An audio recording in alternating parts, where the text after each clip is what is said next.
जगन्नाथ नमस्कार। आपण माने जानती ओडिशा रे प्रथम थर पाई प्रवासी भारतीय दिवस अनुष्ठित होबाकू जाउछि।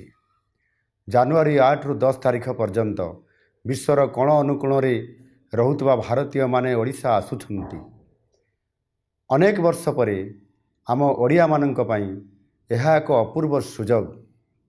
विश्व दरबार रे ओडिशार मर्यादा को सम्मान को प्रतिष्ठित करने आमे समस्ते संकल्पबद्ध।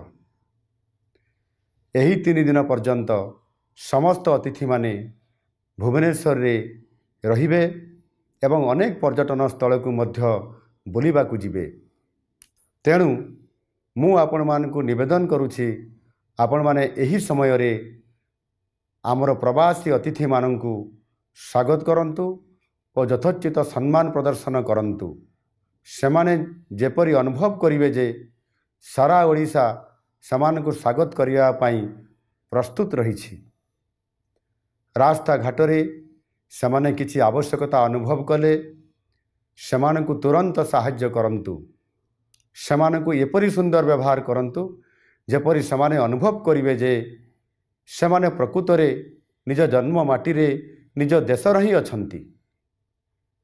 एही समय रे आमर रास्ता घाट परिष्कार रखिबा मध्य आमर दायित्व। आमर संस्कृति हेउछि वसुधैव कुटुंबकम। सारा विश्व को आमे परिवार भली देखु। प्रवासी माने तो सहजरे आम निजर। आसंतु आमे समस्ते मिसी प्रवासी भारतीय दिवस को सफल करिबा। प्रवासी भाई भौणी माने तांको जीवनर सबुठारु भल अनुभूति पाइबे से दिगरे प्रचेष्टा करिबा। वंदे उत्कल जननी भारत माता की जय।